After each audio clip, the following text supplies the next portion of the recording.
రూబీకి వేడివేడి పాలు వస్తున్నా, అందులో నాటు పసుపు ఉంటుంది కదా, అది కలుపుతున్నా. ఎందుకంటే లోపల బాడీలో మంచి యాంటీబయాటిక్ లాగా ఉంటుంది కదా అని చెప్పి. కొందరు కమెంట్స్లో పాలలో గుడ్డు కలిపియండి పచ్చిగుడ్డు అని అంటారు, కొందరేమో అట్లా ఇవ్వద్దు అంటారు. ఎందుకు కొత్త కొత్త ఎక్స్పెరిమెంట్లు అని నేనే ఇస్తలేను. కమెంట్ చేసిర్రు కానీ అర్థం చేసుకోండి. ఇప్పుడు రూబీకి పాలు వద ఎంత మంచిగా తాగుతుంది చూడు.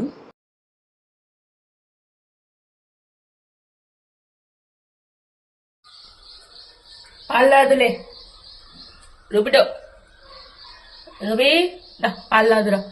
నా చిత్తలి పాలు తాగుతుంది, నా చిత్తలి. కొద్దిగా కాలుతున్నాయి నాన్న, వేడి వేడి. వర్షం పడ్డది, ఈ మ్యాట్ మీద వండుకుంటుంది. దీన్నేమో కప్పిన బెడ్షీట్ లాగా. ఫుల్ నీట్నెస్ తెలుసా దీనికి. వీడియోస్లో కూడా చూస్తాను కదా మీరు, మా ఇల్లు కానీ ఎంత నీట్గా ఉంటుంది. మా మమ్మీ రెగ్యులర్గా ఉతుకుతుంది దీని కానీ. చీమలు పడకుండా చీమల్ని పౌడర్ చల్లినాయి. చాక్ పీస్ లాగా కనిపిస్తుందా మీకు?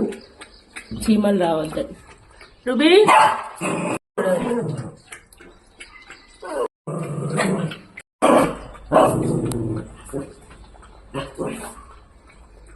తాగింది పాలు.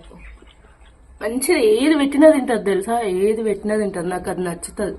నేను చేసింది ఎంతో కానీ అది బలంగా మంచిగా ఏది పెట్టినా తిని తిని తిని తిని అట్లా బలంగా తయారైంది.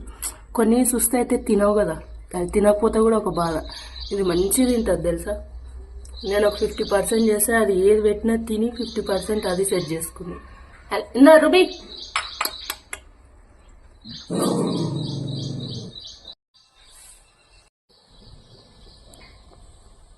తోక చూడు ఎట్లా పడుతుంది తోక.